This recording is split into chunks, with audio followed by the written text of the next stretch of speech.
Krismas Inkhawm zantin na chhim tu zawng te in zawain Laiswa Krista mingin chibai kan buk chewa he kan program hi Revival and Evangelism Committee le BCM Communication Department te chang kopin an buatsaih ania tin he kan program kan man theina na phalna min petu sarkar lama kan thu nei tu te le chan mari khotlang hruaituten chunga kan lom hle meya lom thu kan soi boka tin kan program hi TV le BCM YouTube channel lama pekchhuah me kani a lo thlir tu zawng ten in hlok pui nge kan dua kan be sei boka am saberatan kan Inkhawm te pathian hena min hlan sak turin upa lal nun thara ilo somang pathian thu thiang hlim ngaithlak u zol nei sai le khabu bungkua chang rukle chang sari kantan nau pangalo pianga fapa pekin kanom ta a rorel na chu ko kia chuanga amhinga chuan maka remrua tua pathian chaka chatuan pa rem nalal antidon si a aram azaw zel anga arama remnain topintai anei lovang davidalal thutthlenga athu anga dik takle fel takarorelin aron tinghetang tuna tanga kumkhua in thanem ngai na chuan chung chu ati ang pathianin na thu kan chiarte kan zatan malmin som sakro se amen pathian ma kunin itong tayang u lalpa kan pathian zanina hian nangin hun lomom le hun tha min pe a Krismas Inkhawm zanni na min hruaithleng le ta i khongai na kan chana wangin in hena lom thu kan ron soye zanina hian hianThuchah te kan ngaihthlak tin fakhla te po chutiang chon zanina kanun man tur zawng hi nangin khongai takin tharau thiang limin hriak min ron thi sakla zanina hian he program mang tu zawng te hian nangma thu le nangma fakhla te kan tharau lam nun chom thara alo omna man ruwa lo ni sela chim tu zawng te tharau mun katin helai muna program ron mang tu te nen hian nangin min pol thiang lim thewang che kan hun zawng ikuta kan ron hlana lalisua Krista mingin kan dile amen tuna chuan pathian faknan la kan lo sa howanga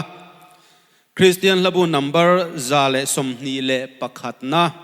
Christian labu number zale somni le pakhatna kan zai hruaituten lo chuak sela keni point lom na zai hlai remang tu ma thinna le lunglen po soi lovin Bethlehem naw lo piang Emmanuela chibaibu kin ikalang u tin pathian ilo fakang u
Chhung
ole tuna chuan lem cham toy munom tak mai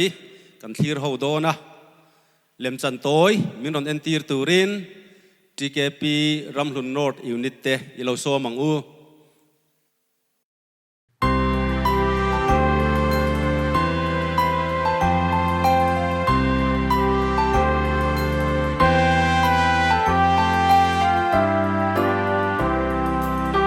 clear tu zong te chalai Christian Paul Ramhlun North unit nan isua Krista min chibai ruk vet ka cheu kan lem chan hi tu ma tu nu ni a ni pakhat mu mang ma nan isua pian cham kan hu da kong sang sang ran na ani helem chan kan en chu hian kan ril ruwa intia takin ne Krismas hi kan hu ve zo chep ila dal thar lo pian hi kan ne ro hu be kan thin lu kan chep itum bu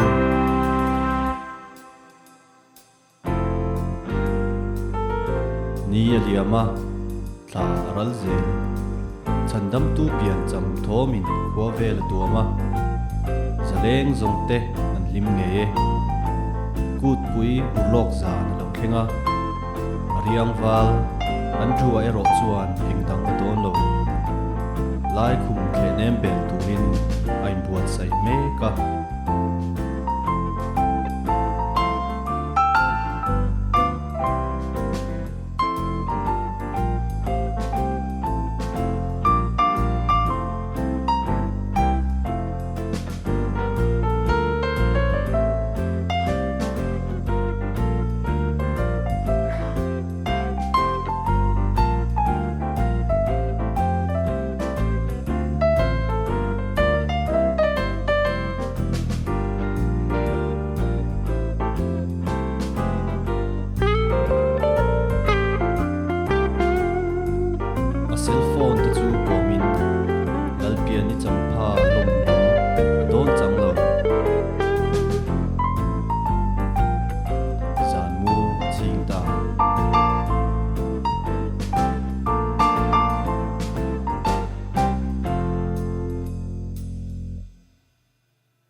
ton mangrama chuan dal heroda tonga a phek li lama chuan dal thar piang tu beng to reng lo mi povel boy nei na chi me ron lang ve boka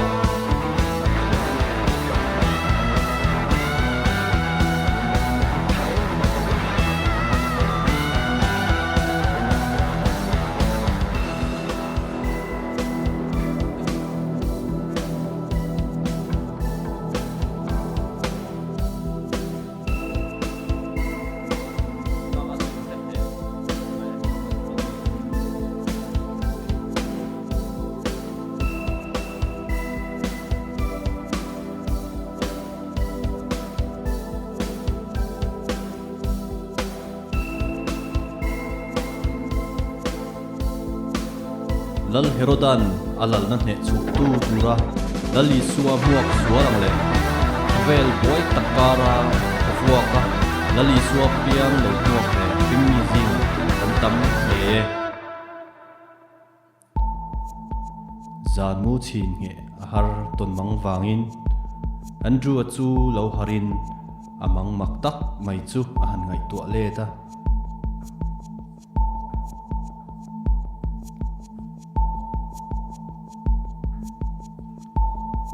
zai rel in lai khum an bele ta a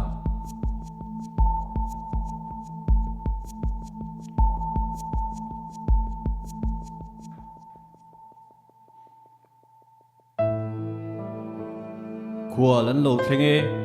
khual zin an lo thlenge mi fing ten chak tiang atangin an zong si ar e lal thar chi bai buk turin a ome tlangwal san tha rut vele vam khwale lam tluang kanun ruak lu khattu ommo tin azong chia ma azot vela naw ang tapin van rua ye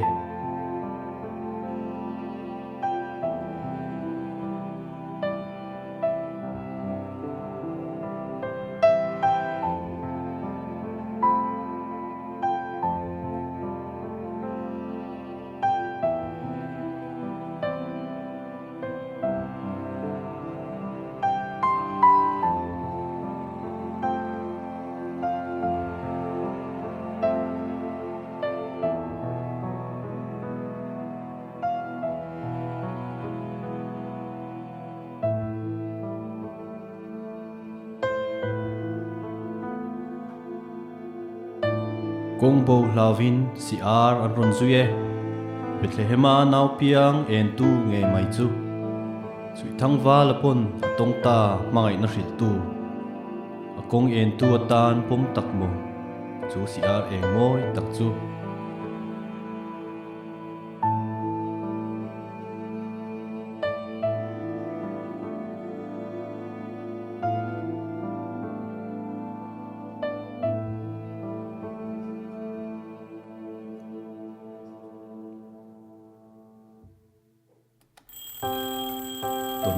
vangin aron har le ta an rua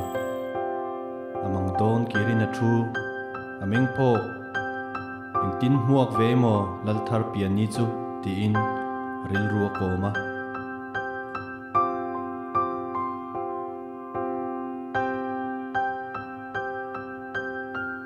mutzai re le mai lo zong ti in zan mu chu a ching le ta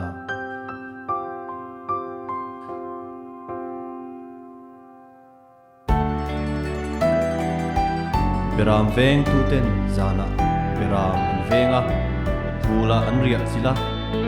nau piang tu lo me zeleng rual te po in kerol an in ringe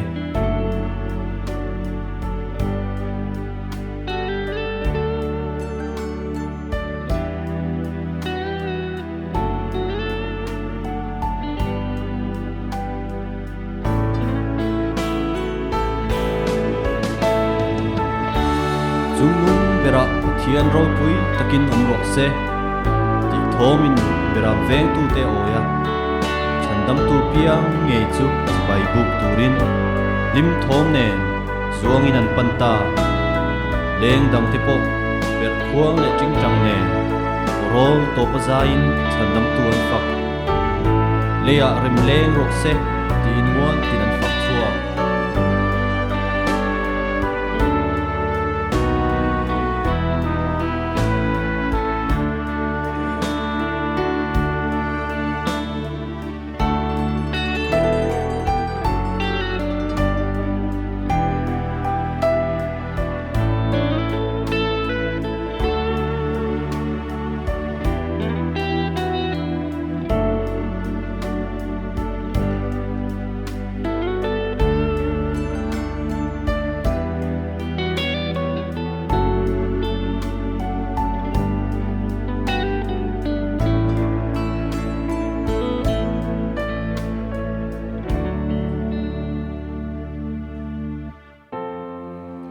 Hayang thangin theuh le ta an rua adon lungru fan zo nge ye ton mangrama thon thu ten hring nun an thlak ta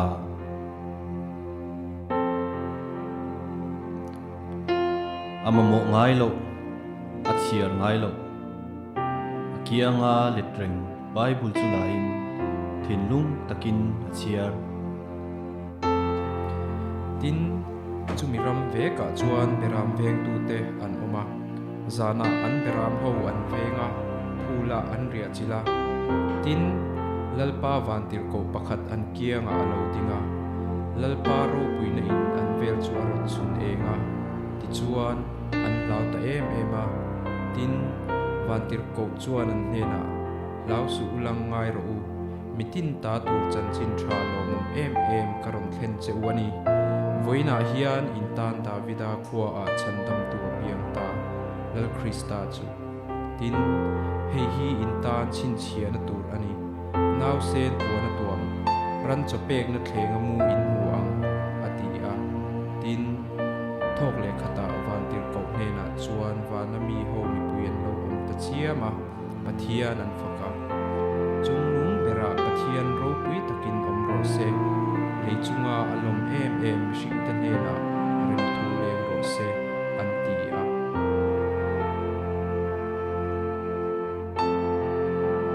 thing thi in atong traya asual thupa choin anun na hlanta Krista olalpa min mangai tu hun rei tak kawa pausan to cha idu lo zong sual tam tak kati te ishia a voina hian sual thupa choin inena ka in lete imangai na lata ka om lai po in nam chuan chel renga min kalsan ngai lo awangin lom thu karon soye lal isua nung zui tu rin om nizel thei tu rin min puyang che isua mingin kadile amen.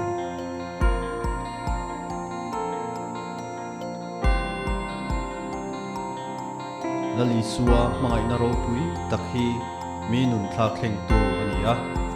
athu thiang hlim hi kanin na na ani hun rei tak lova bo san to ma la voina hian phut le ti lovin lal isua na ha ring che ani kan lem chana lal isua pian cham huaw mi chi rang rang te hingai to la eng ang takin nge lo ho vele isu voina hian kan thilung bom ina lo piang thar le la nang kan chatuan lal turin kan kutriang hi chun mari ku chantiu la chatuanin kan lomin kan him tua to ang kan lome GKP ram hlunot unit te inin buatsaih na arau pile meya hun chep takara po tin hirtu te pon hmunom in ti nge kan ringa in hlok pui nge kan bei sei bokani tuna chuan malzai lam kan ngai thladona nga zairong bol na min nei sak turin pu TBC Zaithan puya lo somang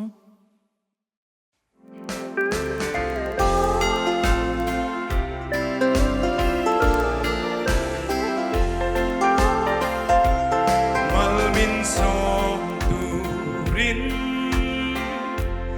van khwa an ruare den kong kha an hong le da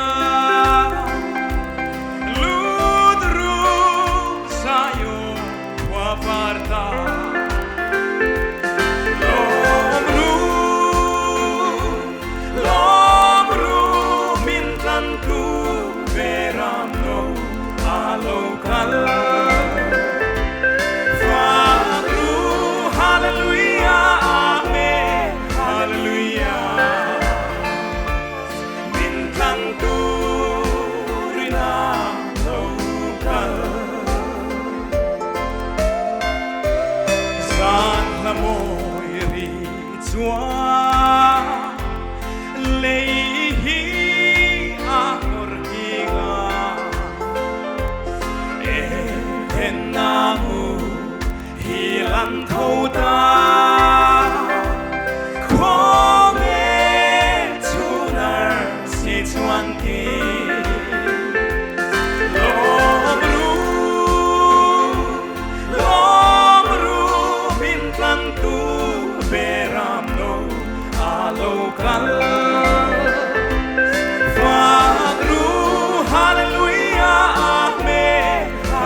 Lord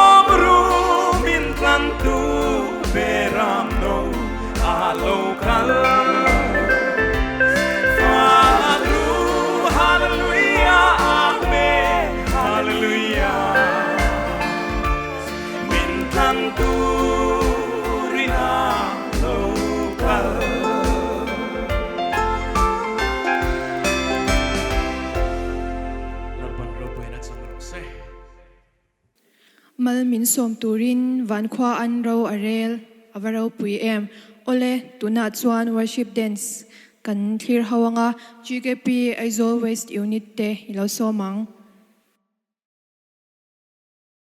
Hark how the bells, sweet silver bells, all seem to say, throw cares away. Christmas is here, bringing the cheer to young and old, meek and the bold. Ding dong, that is their song. With joyful ring, all caroling. One seems to hear words of good cheer from everywhere, filling the air. Oh, how they come, raising the sound, o'er hill and dale, telling they tell, gaily they ring, while people sing songs of good cheer. Christmas is here. Merry, Merry Christmas. Merry, Merry Christmas. Merry, Merry Christmas. Merry Christmas. Merry, Merry, Merry Christmas. Merry, Merry, Merry, Merry Christmas. Merry, Merry, Merry, Merry, Merry, Merry, Merry, Merry Christmas.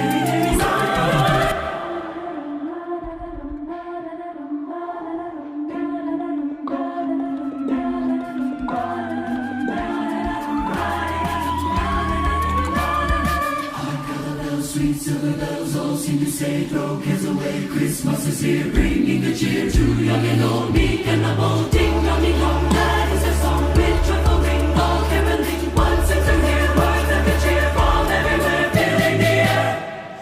Ring Christmas bells, merrily ring, tell all the world Jesus is King. Now they proclaim, with one accord, the happy tale, welcome the Lord. Come on, you people, join in the singing, read the story, roll on the ringing. Jesus is King, Jesus is King. Jesus is King, Jesus is King. This is why we sing.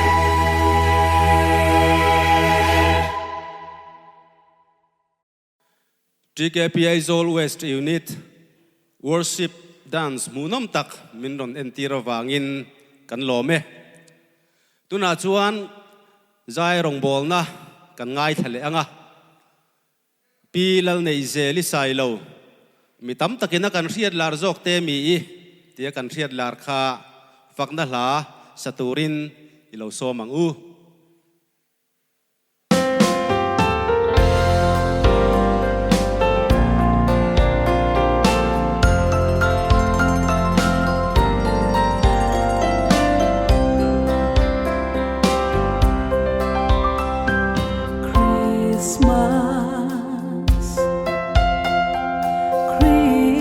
Christmas, lalpian hun ropui kan thleng le ta.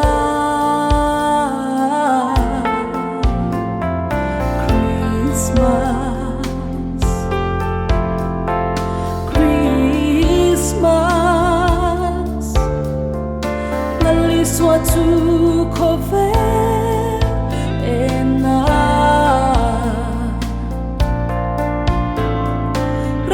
Không ta cần alo biang ta kan tin long chung del berahya lal Krista tu I biang tira layar ma tu leng to se lal Manuel kan nena lo thing ta.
To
bilal nei zeli sai lo fakna hla moi tak min ron sak sakawangin chunga kan lo me tuna chuan pathian thu ngai thaturin kan ril rute in sangmar ila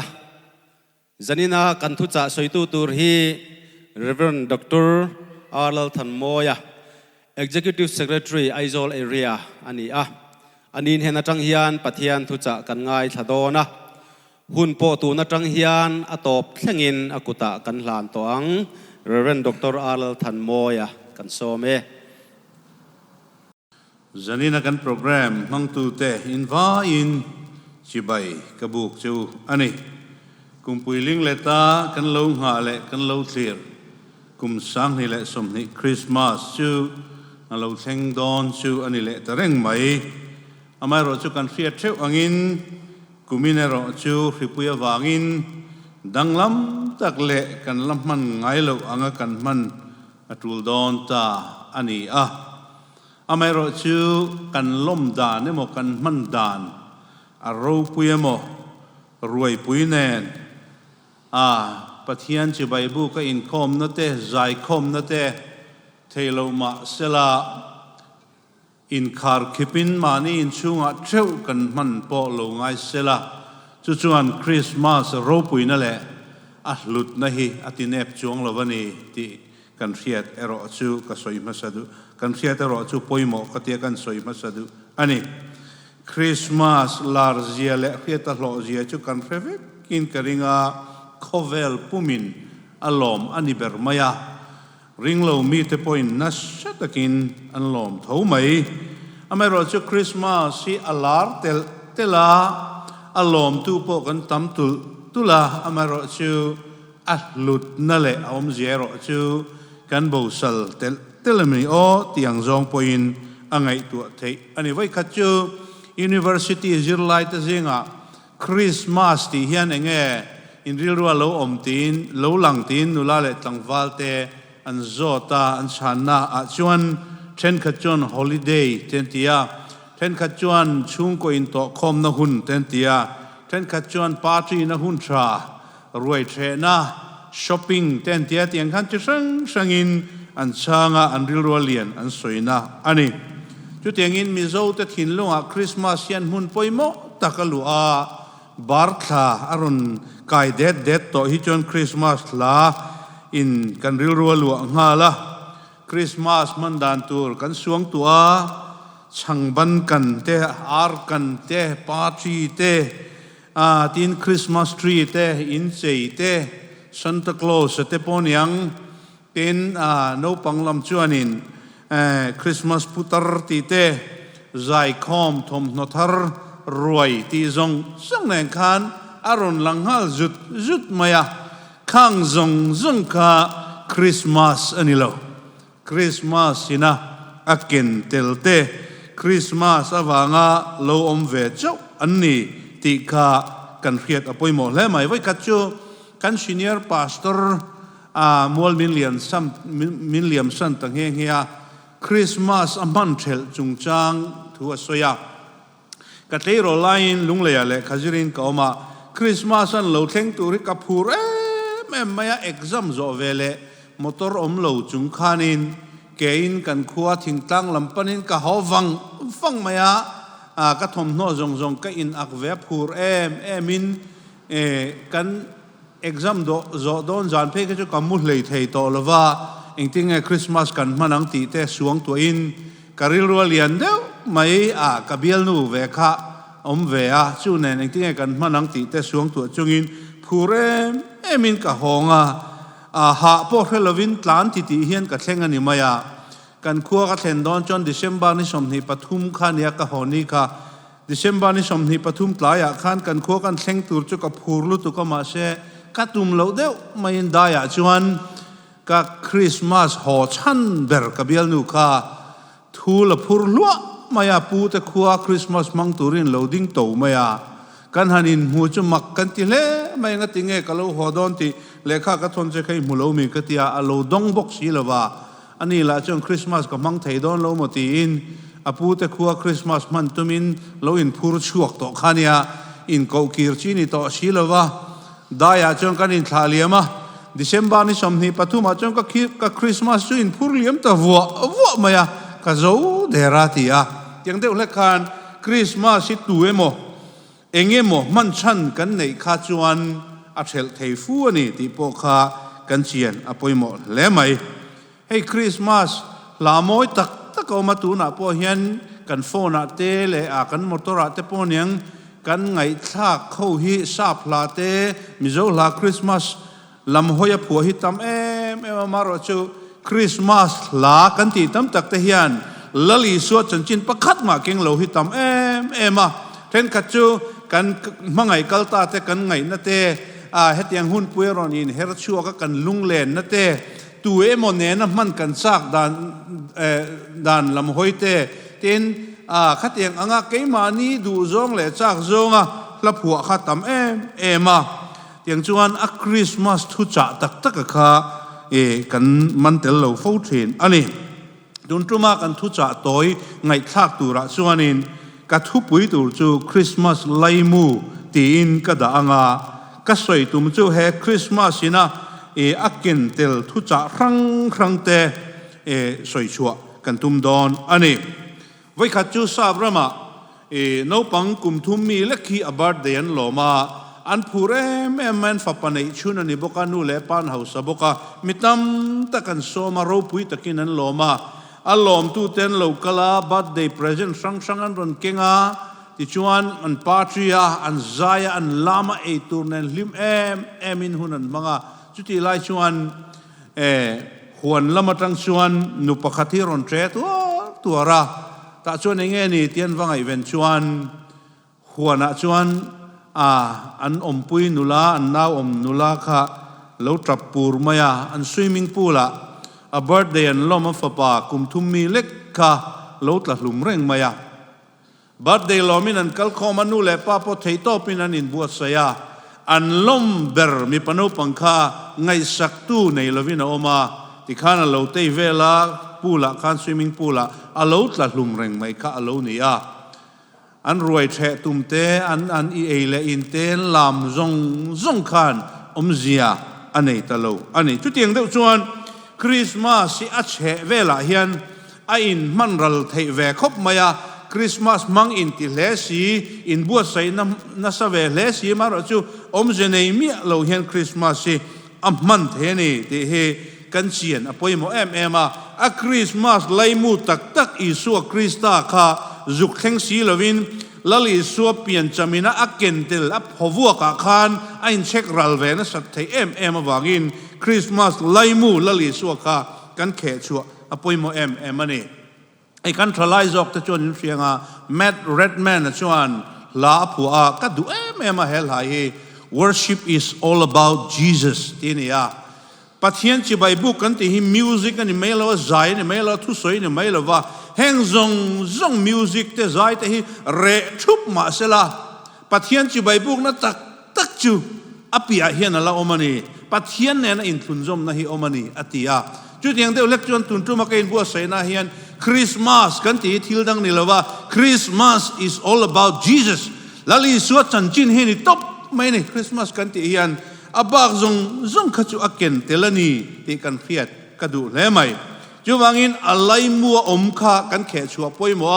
aken tel heng in cheina te thom no thar te ruai zai kom party a carol singing khang zong khachu Christmas ti ro pui tu a chevel ve kan nia khang zong khan lali su kha lia bo de lo sela hai kiangila ama lali su kha kan thlen apoimo ani chu Isu Krista kan tana nau piang a chuan engtenge kan mu tin tiang hian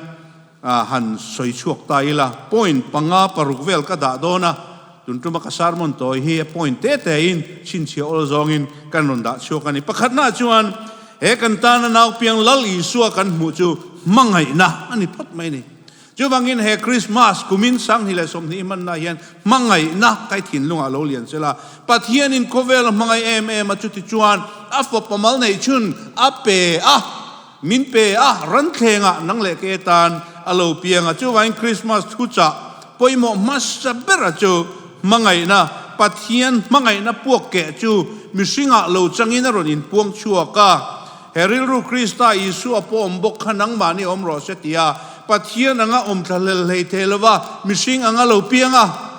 รันเทงะตลอมตะกะโลเปียงะครอสทิตามังไงนะปวนชัวนะหุนกานีติฮิกันเชียนะปวยหมอแล้วไหมตินปันฮีน่าชวน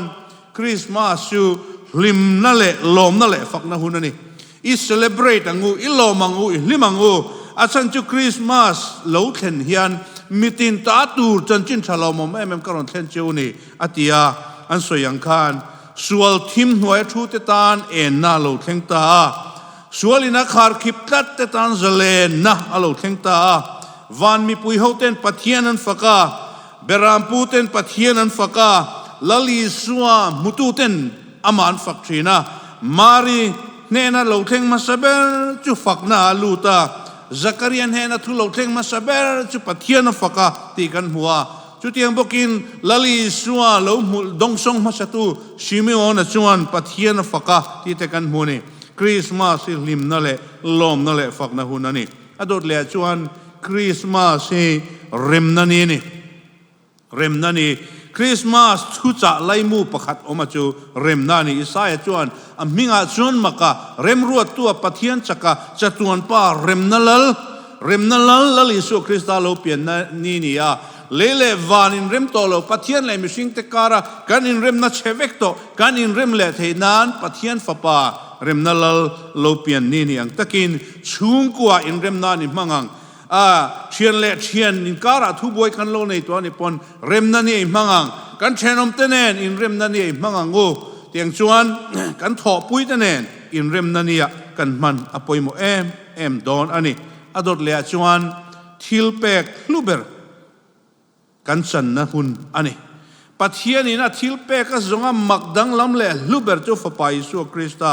มินเปกเฮียนันเนี่ยกันตาโนปังโลเปียงอาฟปาเปกินกันอมตาอีนสวยนี่โบรัลฟาเตมินจงชวกตูรินอาฟปาลลิสุคริสตามินเปียจูมีมังจวนจัตัวนันุนกันโลนี่เลยตาอันนี้มีฟิงเตนอันโรบอมเตนฮงอาอันนี้ลูเบอร์อันหานังคานเว้นอันทิลเปกลูเบอร์อีโดนวางินมีดังตานเฮทิลเปกโดนฮีเป็ดห้องเวียงเจจูวางินเฮคริสต์มาสสังฮีเลสมเฮียนเราปุยตะกินกันมังอินกันลอมเทโลนิปนตัวหมดเอาจวนอีลวงช่วงเวลาคริสต์มาสดิกตะกันมังอารมณ์เทดอนอันนี้อดอดเลียก็สวยดูจูคริสต์มาสฮีเหล่านะตีโบนะหุนอันนี้เหล่านะตีโบว่าอมนะหุนอันนี้เอามาก็ไม่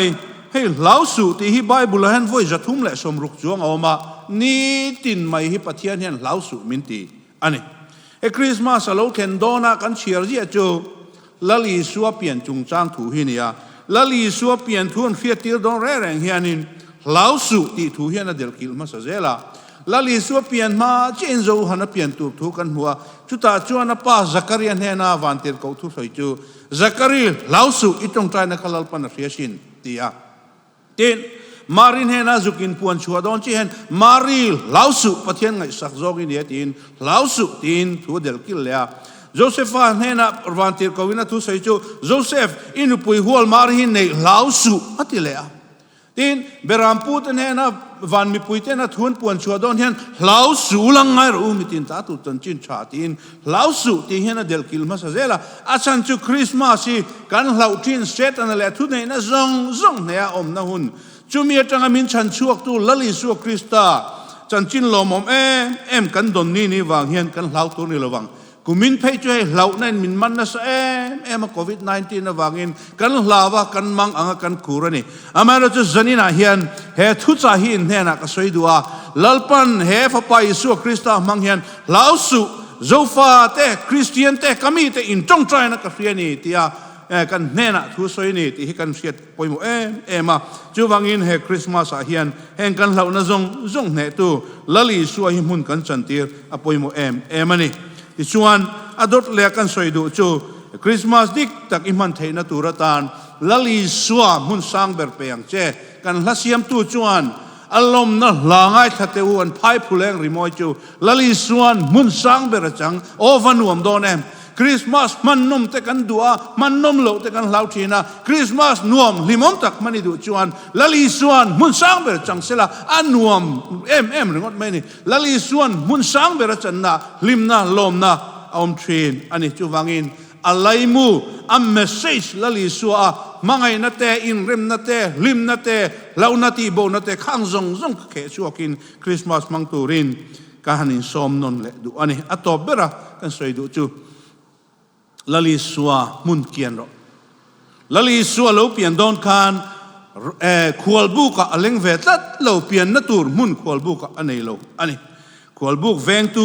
thin lunga mun chang lo tiang te pon ka ngai tu ana oma eng vai nge lali suwa kha khual bu ka Joseph le Marikan khual bu ka mun an chan ve lo ti ka a chan tam ta kom theyang an thleng klai deu te pon yang right to kal khan ne mi angin an kal chak thelo te pon yang tin mi khual an tam lu tu ka sum le pai hausa le nei zokin an lo buk to te pon yang chi sang omani bible a hian a chan kan thelo wa khual bu kan leng ve lo wa ranina lali solo piangani tero chu kan mu ani chulai ka thin lunga lian em chu lali suan mun achan lo chan chu midang lo lua tu anom wang ani mai lo lua tu dang anom hian lali suan mun chang thelo zanina hian emo tun huna inuna hrim kan lali sualo thil dang lian zok lua tat tun om chuan lali suan mun sang bera chang thelo wang chu wangin lali suatan mun lo ti ruak la Christmas dik tak pang turin in buatsaih yang che Christmas hi malsom na kandon na ni eden kongkhar khartlat to chu chut hona omle na ni ya chutiang aloni theinan malmin som turin van kwan rowarel eden kongkhar an hongle ta lu ru zaion ku awarta tiang kan eden kongkhar chu chut chiatina oma malsom na nangle ke na kan chan theinan lali suan ran thlenga buron tanin cross anuna hlana eden kongkhar an honga Zion kholo warle ta chuta chuan nang le ke hi lu theina huntra min siama lu ru Zion ko warta tiang hian e kum sang hi le som ne hian eden kongkhar khartlat to hon le na hi katana ni tia hlim taka lom taka mang thei tur le hallelujah amen lalpa ka fakache tia ama chok fak thei turin in buatsaih ila lom ru min tlan tu beram no local illimangu illomangu mintlan turin lali su krista local ran thenga tlom takin alo piangani chuwangin Christmas laimu lali su krista hi kathin lunga hian lo piang non le sela lali su na kentel zong mangai na te in rem na te lim na le lom na te lau nei na mun na chan lo na zong ta kha inuna lo par chu te inan lali su mun lo sia mang che lalpan na thu kan zatan malmin som sakro se malmin som turin van kuan rowarel eden kongkharan hongle ta lut ru Zion ko warta tin an zai hruaituten lo chuak sela zanina kan program thir tu zong te in lama tang poin ko than zai khom program rem lo kha pathian fakna hun mangila chhung ko in ke mani mi mal chau te kan ni poin thut munatangin kan he hun hi kan zawm don nia ti chuan hemi kan sak zo hian mal som na heta tang hian ka soyanga kan inkhawm hi kan ti top don nia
mangaiten malsom na kan chan thei na tura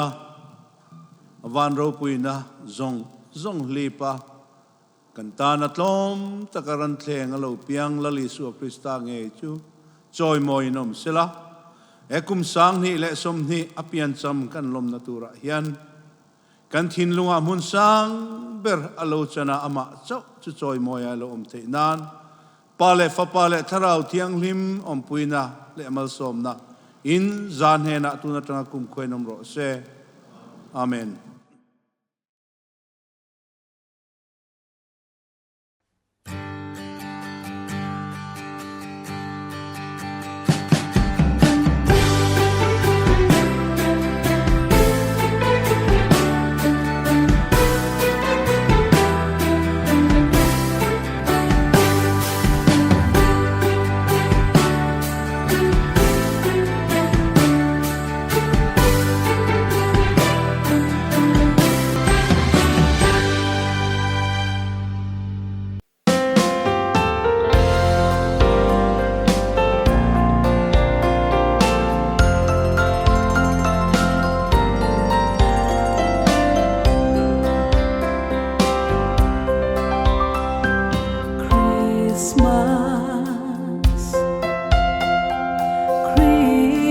Christmas